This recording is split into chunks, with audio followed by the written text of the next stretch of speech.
नमस्कार साथियों। तो इसी के पहले चैप्टर में हमने अक्षांश के बारे में पढ़ा था और विषुवत रेखा के बारे में पढ़ा था।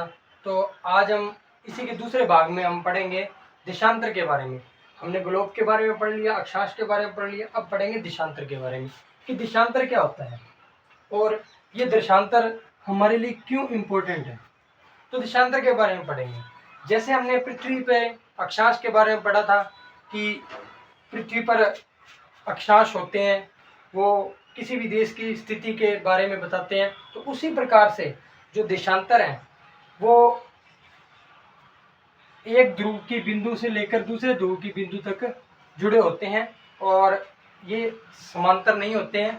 तो इसी प्रकार से आज हम देशांतर के बारे में पढ़ेंगे। देशांतर भी एक काल्पनिक रेखा है और देशांतर से किसी भी देश का समय निर्धारित किया जाता है। तो आज हम डिटेल से पढ़ेंगे किस प्रकार से देशांतरों के बारे में अध्ययन किया गया और किस देश का क्या समय रहता है और हर देश का समय अलग क्यों होता है, और इसी के बारे में आज अध्ययन करेंगे। चलो देखते हैं। देशांतर एक ध्रुव से दूसरे ध्रुव तक जाने वाली काल्पनिक रेखा को देशांतर या देशांतरी रेखा कहते हैं। मैंने आपको बताया था एक ध्रुव से दूसरे ध्रुव तक जाने वाली काल्पनिक रेखा को क्या कहते हैं? देशांतर कहते हैं। देशांतर अक्षांशों के उल्टे ठीक देशांतर रेखा की लंबाई समान होती है। जो देशांतर की जो लंबाई होती है वो समान होती है, लेकिन ये समांतर नहीं होते। इसीलिए 0 डिग्री देशांतर को निर्धारित करना बहुत ही मुश्किल है। क्यों? क्योंकि इनकी जो काल्पनिक रेखा वो समांतर नहीं है, क्योंकि एक ध्रुव से लेकर दूसरे ध्रुव तक जुड़ी हुई है। इसी कारण इनका जो समय है वो निर्धारित करना या 0 डिग्री का निर्धारित करना बहुत ही मुश्किल है। तो इस पर क्या किया वैज्ञानिकों ने क्या किया? इस जगह पर है इंग्लैंड। आप मैप में देख सकते हैं इस जगह पर क्या है?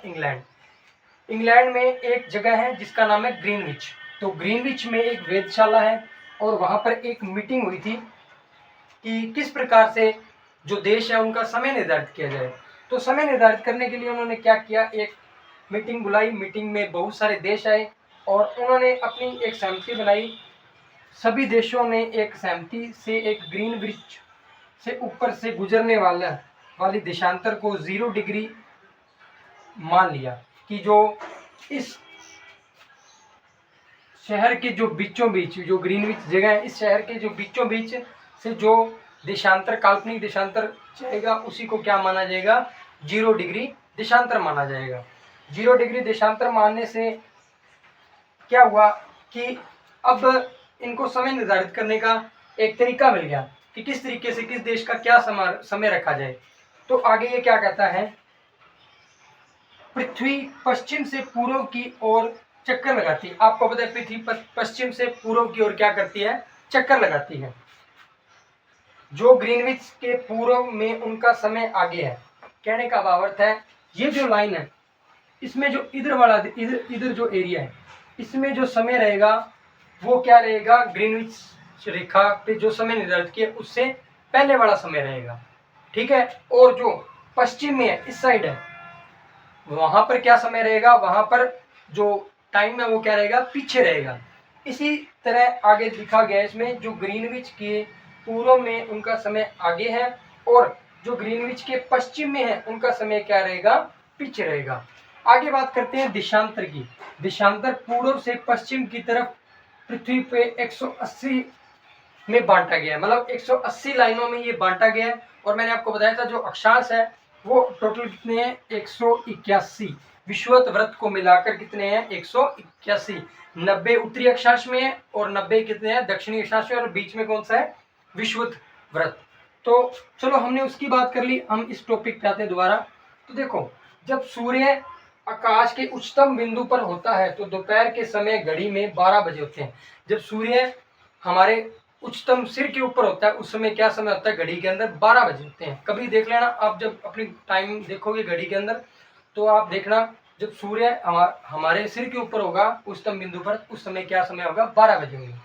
अब आगे बात करते हैं। पृथ्वी अपने अक्ष पर घूमने में 24 घंटे का समय लगता है, इसलिए सूर्य उदय और सूर्यास्त से हमें सुबह और शाम का पता लगता है। जब सूर्य हमारे सिर पर ठीक ऊपर होता है तो सबसे छोटी क्या बनती है? छाया बनती है। ये बात भी याद रखना, जब सूर्य हमारे सिर के ऊपर होता है तो सबसे छोटी हमारी क्या बनती है? छाया बनती है। अब आगे बात करते हैं, जब हम पृथ्वी पर पूर्व से पश्चिम की ओर जाते हैं तो आसमान में सूर्य की वास्तविक स्थिति क्या होती है? बदलती रहती है। इसीलिए भारत में दोपहर के समय होती है तो इंग्लैंड में कोई समय और होता है। फॉर एग्जाम्पल मैंने आपको बताया है कि यहाँ पर भारत है और यहाँ पर है इंग्लैंड।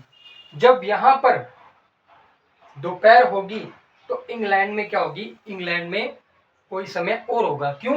क्योंकि आपको पता है जो सूरज है वो पूर्व से पश्चिम की ओर, पृथ्वी पश्चिम से पूर्व की ओर घूमती है। तो सबसे पहले जो सूर्य है वो कहाँ पर पड़ेगा? वो इंडिया पर पड़ेगा। उसके बाद में कहाँ पर पड़ेगा? इंग्लैंड पे। तो इंग्लैंड पे लेट सूर्य की किरणें दिखाई पड़ेगी, इसलिए उनका समय क्या हमारे से पीछे है। तो ये बताया गया कि इंग्लैंड में कोई और समय होगा। जो देशांतर होते हैं वो क्या करते हैं? किसी भी देश का समय बताते हैं।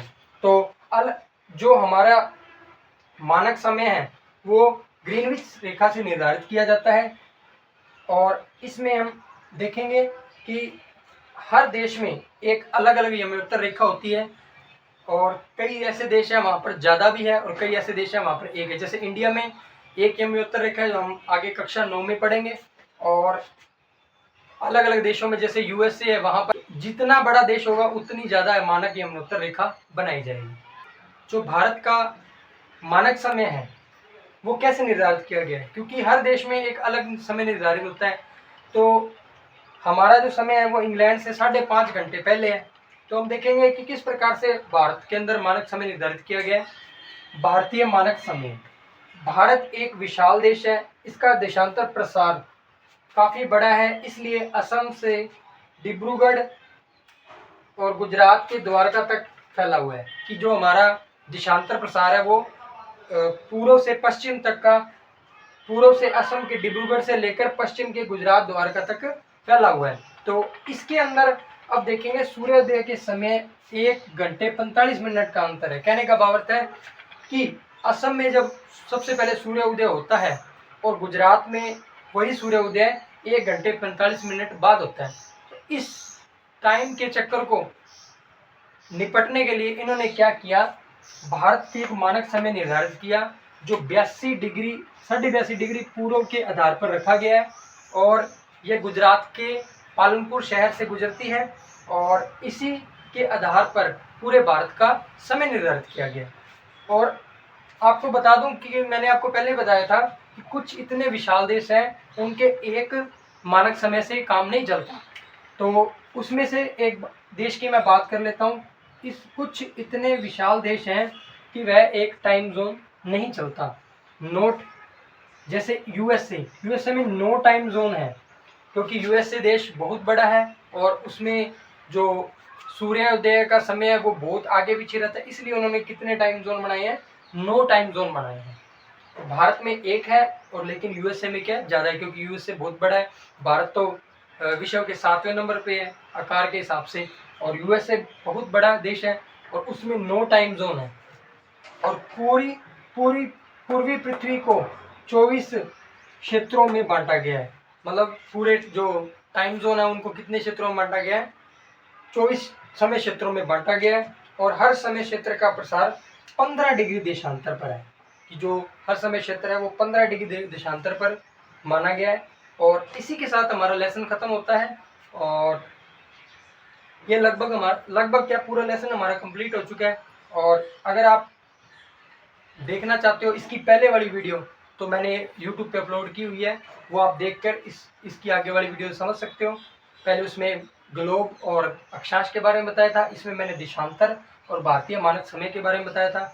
अब हम इस लेसन को यहीं समाप्त करते हैं। अगर आपको अच्छा लगा तो लाइक कीजिए, शेयर कीजिए। धन्यवाद। में है वो कैसे निर्धारित किया गया है? क्योंकि हर देश में एक अलग समय निर्धारित होता है। तो हमारा जो समय है वो इंग्लैंड से 5.5 घंटे पहले है। तो हम देखेंगे कि किस प्रकार से भारत के अंदर मानक समय निर्धारित किया गया है। भारतीय मानक समय। भारत एक विशाल देश है, इसका देशांतर प्रसार काफ़ी बड़ा है, इसलिए असम से डिब्रूगढ़ और गुजरात के द्वारका तक फैला हुआ है कि जो हमारा देशांतर प्रसार है वो पूर्व से पश्चिम तक का, पूर्व से असम के डिब्रूगढ़ से लेकर पश्चिम के गुजरात द्वारका तक फैला हुआ है। तो इसके अंदर अब देखेंगे सूर्योदय के समय 1 घंटे 45 मिनट का अंतर है। कहने का भाव है कि असम में जब सबसे पहले सूर्योदय होता है और गुजरात में वही सूर्योदय 1 घंटे 45 मिनट बाद होता है। तो इस टाइम के चक्कर को निपटने के लिए इन्होंने क्या किया, भारत के एक मानक समय निर्धारित किया जो 82 डिग्री 82.5 डिग्री पूर्व के आधार पर रखा गया है और यह गुजरात के पालनपुर शहर से गुजरती है और इसी के आधार पर पूरे भारत का समय निर्धारित किया गया। और आपको बता दूं कि मैंने आपको पहले बताया था कि कुछ इतने विशाल देश हैं उनके एक मानक समय से काम नहीं चलता। तो उसमें से एक देश की मैं बात कर लेता हूँ।